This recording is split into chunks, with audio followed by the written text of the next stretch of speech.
That's brand new Steelshine right here on your Classic Metal Show, featuring our good friend Dave Henzerling on guitar and our other good friend Sean Sheldon on lead vocal. And Chris, you wouldn't believe it. Guess who I have on the phone? Sean Sheldon?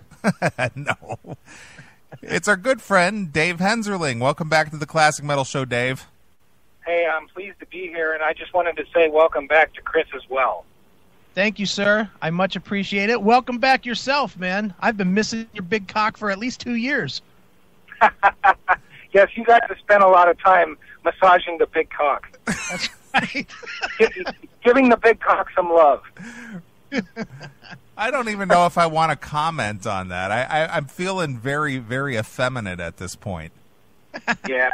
But you know what? It's such a great joke, and there's so many things you can do with it that it's like any of the funniest bathroom jokes you've ever heard. They just never get old. Well, I actually mentioned the fact that you were going to be on the show this evening to someone who isn't familiar with the Classic Metal Show. And I mentioned the fact that you've been in King-Kobra and your new band Steelshine and Big Cock, and she looked at me and she goes, their band is actually called Big Cock? And I said, yeah, absolutely. He goes, oh my God. That was the only reaction I got was, oh my God, as if she was actually looking at the big cock. Well, the funniest thing is I get two polarizing responses. It's either the best name in the world that they've ever heard, or it's the absolute worst, and we're just a bunch of stupid douchebags. But I can't really tell you which one is which. Sure. I'll go with the first one. Okay, thanks. Nice. Well, Dave, it's been a while since we had you here on the show. We had you here, well, when you released your last project. What was the name of that again? Motherload. I don't know. I've done so many, I can't remember myself. Well, it was probably Tunnel, right? Yeah, that's it. Where you had the knockoff Robert Mason sounding guy. I'll have to tell Robert you said that. He'll be thrilled. Robert is a absolutely phenomenal vocalist. I like that guy a lot. Not only is he a nice guy, but he's a phenomenal vocalist. I mean, there's no two ways about that. And I was thinking, I'm going to do a little commentary here, Dave, so you can jump in anytime you like. But I often think about guys like Sheldon, or Sean, as he's known now. But first of all, who in the hell is Sheldon? Sheldon is Sean. Sean Nichols is Sheldon Tarsha. I've never heard of that person before. Oh, okay. And Robert Mason, in his own right, this guy's been around forever. Obviously, he was involved with George Lynch and did the Lynch Mob and did the 3 Big Cock records. And he was in, what was it? Was that Peace? What was that? What was that other band he was in the 90s? One of those. Driving and Crying or something? I don't know. They had that song Peace Pipe. All I know is that. Oh, okay. But anyway, a guy like him, who is obviously very talented, never made it into what you want to call to become a household name, where he clearly deserves that kind of recognition, if you will. There's a lot of singers out there, a lot of bands out there that don't even have a quarter of the talent that you yourself, Dave, have, as well as the singers that you've chosen for your projects. Yet you don't get the recognition that you deserve. So that's my little commentary and ass kissing at this point. Well, the interesting thing about recognition is it's such a loaded word these days anyway, because it's like I could go and talk to my kids and say, isn't Bon Scott great? Wasn't he the greatest singer for the greatest band? And they wouldn't know who the hell I was talking about. You know what I mean? Everybody exists for a certain window in time, and then after that, it's all just, historical fodder anyway. So, Sure. If you get your moment in the sun, which all of us have, some of us get 15 minutes, others get 5 or less, and some get, 16, 17, 20, or in the case of the Rolling Stones, 35, 40 years, but you can count those guys on one hand. then, you just got to count your blessings and say, isn't this great? Sure. Well, Dave, obviously, man, you've got the new project Steelshine, which, to me anyway, sounds, pretty much in the pocket that you've been in for the last, 7-8 years with Tunnel and with, the Big Cock records. What makes you decide? I guess this is a two-parter. One, what makes you decide to keep doing it? And two, how does it even, is it just now a labor of love considering where the industry, has pretty much gone to shit at this point? Well, I mean, you'd be surprised to know that even guys that, have had a lot more success than me and have made a lot more money, continue to play music because when they were 18 or 19, they loved playing music. That was the thing that they started to do anyway, before they ever did anything or they ever did anything substantial or they made any money. And at this point, we all keep doing it because we like making music. I found that, after I started doing the BC stuff, the Big Cock stuff, and working with Robert and, putting the songs together and starting to really get back into the music thing again, that, I saw that I was continually getting better the more that I worked at it. So I figured, hey, anything that you can, force yourself to do and you continually improve, and it's not only a labor of love, but it's a test of your own perseverance and talent. It's a good thing. So, the money comes and goes. Some years you have more, some years you have less. But, if you like what you're doing and I like what I'm doing, then there's no reason to, kind of look at it in a subjective way that, hey, am I supposed to be doing better or a more household name than I already am? You know what I mean? Sure. Is it frustrating though to have to start another project? Because obviously you were making some pretty good headway, with the Big Cock stuff, and then then obviously Robert goes to Warrant, and you're left without a singer, so you get the Robert's twin brother to sing for you on the one record, and now you get Sean Sheldon, who obviously, is a great vocalist in his own right, but it almost, where you clearly had songs and you were going in the right direction, it really kind of makes you start over. Is that frustrating to somebody like you that's been doing this for, 25 plus? No, it's not frustrating at all because it depends on what your end goal is. I mean, these days, I find it's a lot more satisfying to write the music and make the records and to, try to get them out there for people to listen to than to sit there and say, well, I've got to have these 4 guys or 5 guys together and ready in a moment's notice to go out and play gigs, because as you probably know, financially it's just so difficult to keep that kind of thing, the momentum of that running. So, the whole idea of a band is sort of a different notion for me anyway. You know what I mean?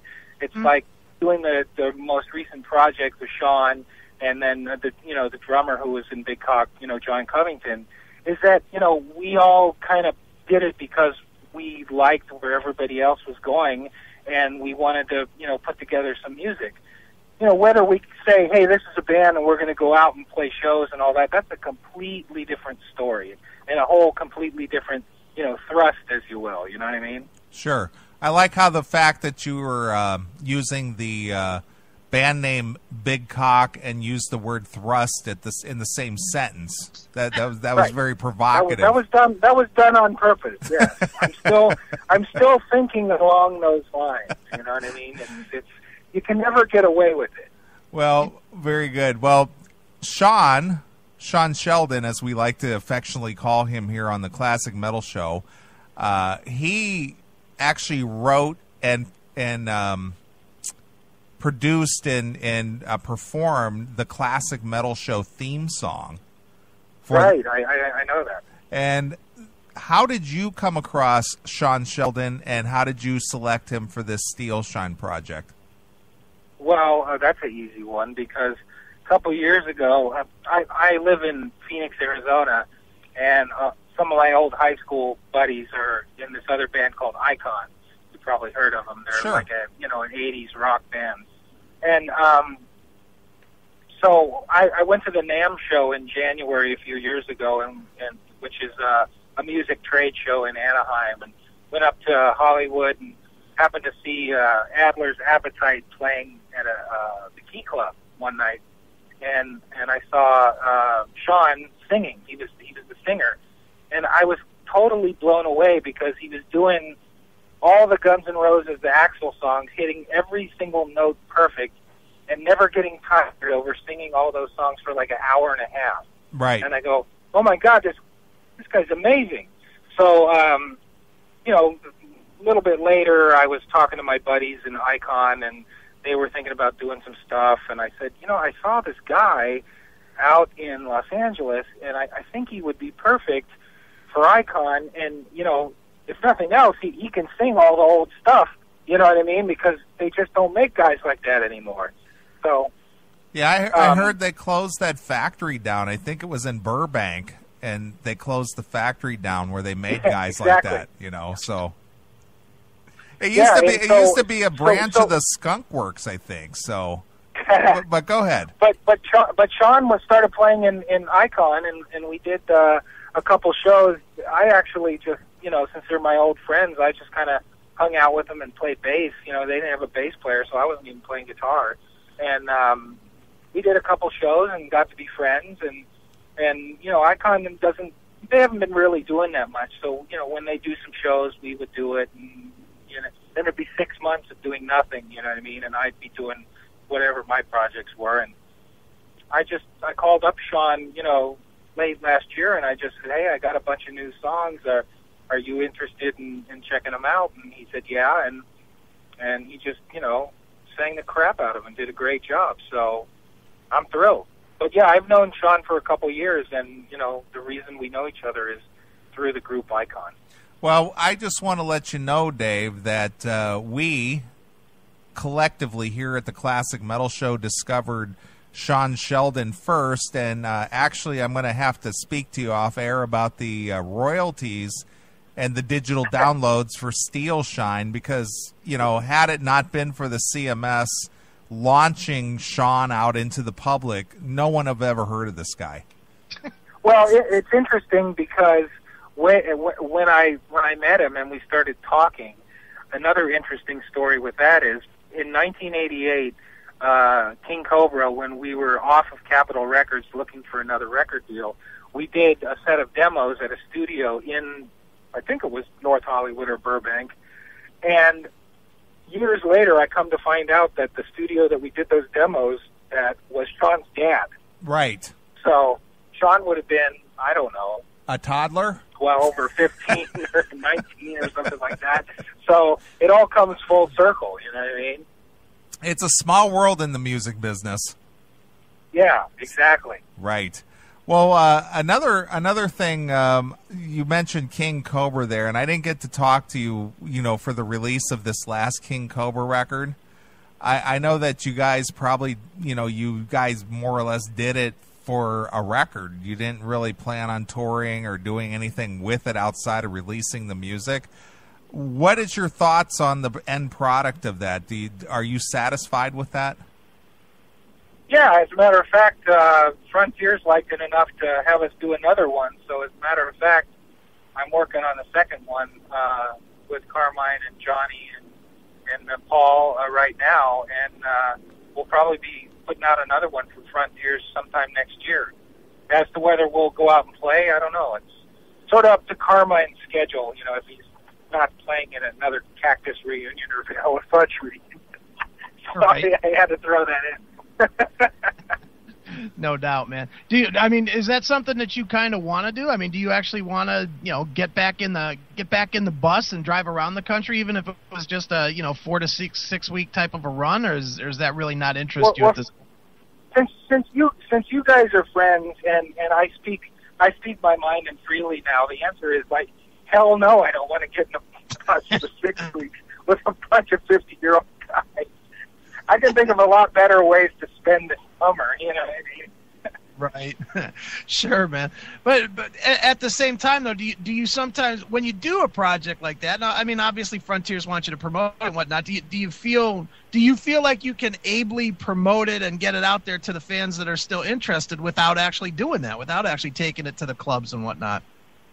Well, the interesting thing is it doesn't really matter, because aside from you know, shows like you guys who are, you know, keeping it alive, and on a different extent, guys like Eddie Trunk, that are kind of, making sure that all us old guys aren't forgotten. I mean, that's the audience. So, I mean, interestingly enough, me and my friend went to go see Vinny Appice's band the other night, Kill Devil Hill here in Phoenix, and it just, here's the drummer from Dio and Black Sabbath and the bass player from Pantera, and there wasn't a heck of a lot of people there, and I was thinking, it's not really their fault. They don't really have a record company that's promoting them. They're not on the radio. I mean, they're not in the public consciousness. The only people that would know about it would be, the diehard fans. So Right. that's the way it is with them. That's the way it is with me and everybody else. I mean, it's a little different for the larger legacy 80s bands, because to a certain extent their brand name has never, gone out of favor. I mean, if Right. you look at Bret Michaels or Poison and stuff like that, he's done all the reality TV shows and he's still in the public eye. That's today's radio. But other than that, you would never hear anything from any of these groups, if it was not for you guys. You know what I mean? Sure. Well, believe me, we know that. That's why we're here. Well, no, it's great, and it's a good outlet for people that are interested in listening. But we're not, we're not living under any false pretenses by thinking that everything we do is going to be the next big thing. We do it because we love to play music, and we're hoping that there's still some people that are listening, and we're happy if they like it. You know what I mean? And if there's a call for it, then yeah, I mean, we'll go out and play shows and do that. And sometimes there is, and a lot of times there is not. So, I'm one of the ones, fortunately, that doesn't depend on being in a van, with 4 other 50-year-old guys for 6 and 8 weeks on end to make ends meet. You know what I mean? I can pay my mortgage in other ways. Right.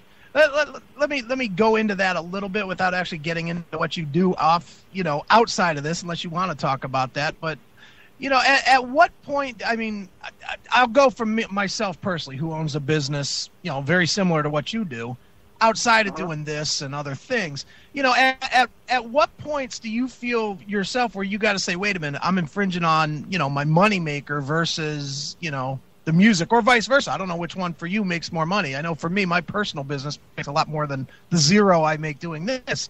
But, I think you know where I'm going with this, though, man. It comes to a point sometimes where you say, okay, I got to stop putting so much time into this because it's taking away from, my bottom line. Do you have that at all, or are you a better organizer? No, I mean, I've long past reached the point where I realize there has to be a balance no matter what. I mean, look at it this way.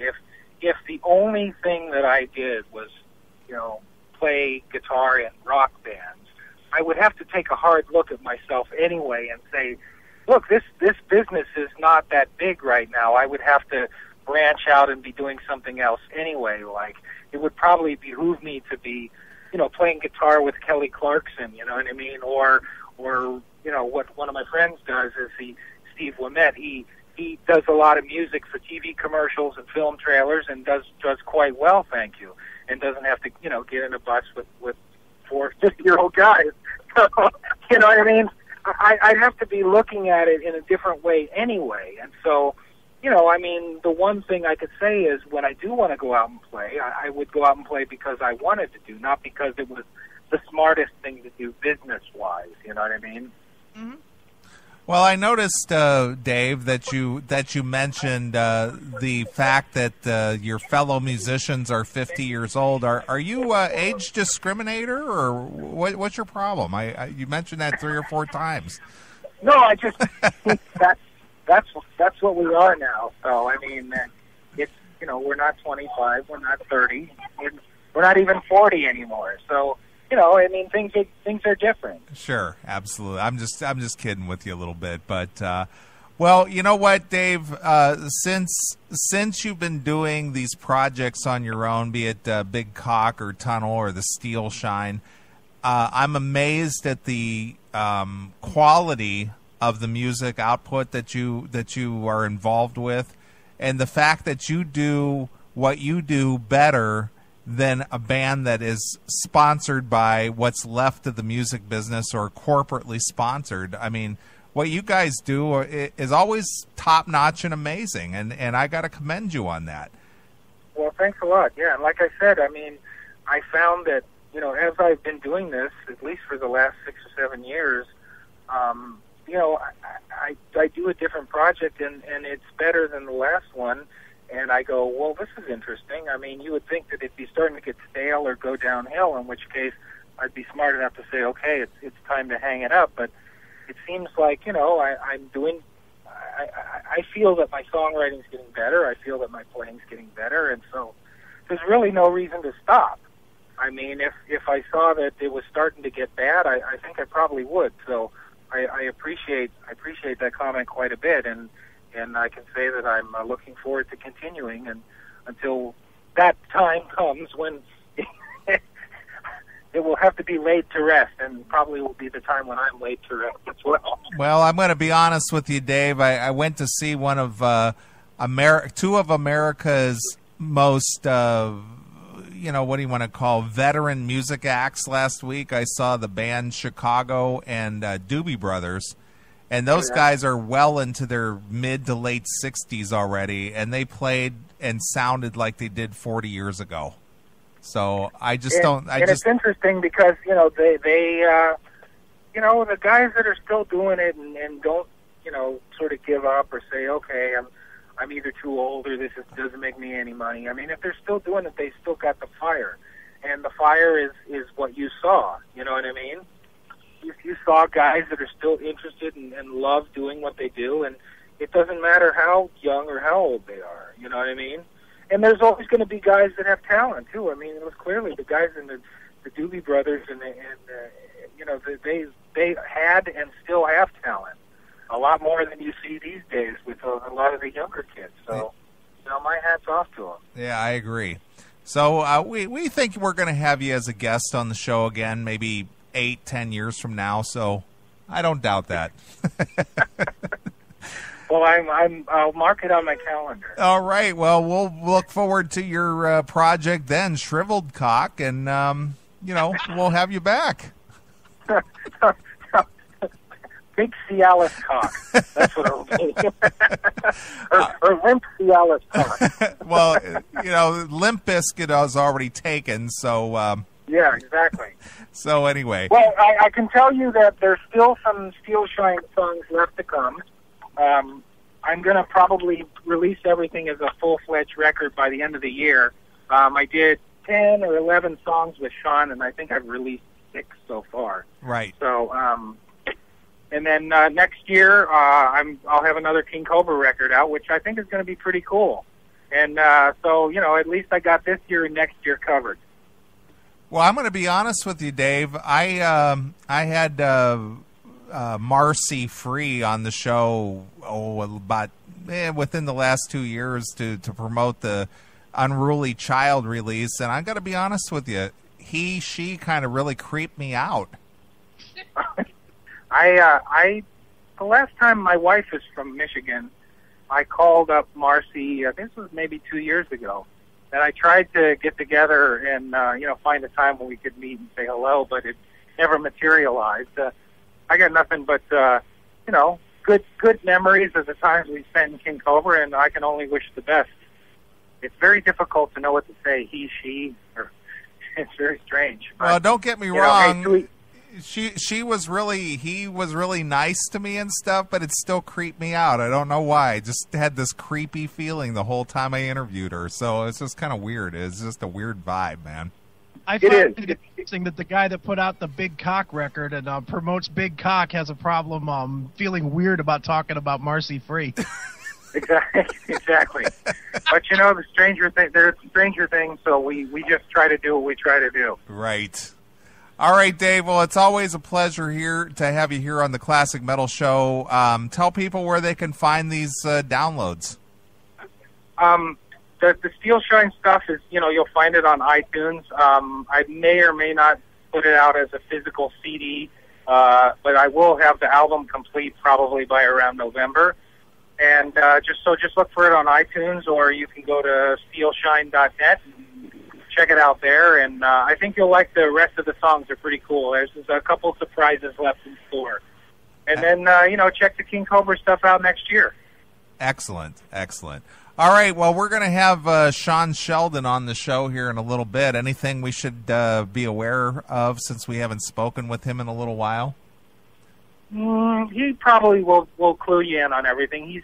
He's got a lot of changes that he's gone through the last few years, and he's a good guy and a great singer, and I'm just pleased as punch to have been working with him. It's kind of odd that we were just talking about Marcy Free, and now you're saying Sean Sheldon went through a lot of changes. Is there something we should know, or no? There's no correlation. No correlation there at all. It was just not a subliminal he's just a thought busy process. Guy doing what I do all the time, and that's a continual iteration of self-improvement. You know what I mean? Excellent. All right, Dave. You're always welcome back on the show anytime, and I want to end this interview with a song called Devil Moon. Anything you can tell us about that? This is one of my favorite tunes. I broke out the old mandolin for this and the acoustic guitar, and I tried to, sort of channel my inner Jimmy Page Led Zeppelin, so I think you'll hear it. Excellent. All right, well, go pick up the Steelshine downloads over there at iTunes. Go check out steelshine.net and go get it. It's good stuff. So here it is. This is Steelshine with Devil Moon exclusively here on your Classic Metal Show. Thanks, Chris. Thanks, Neely.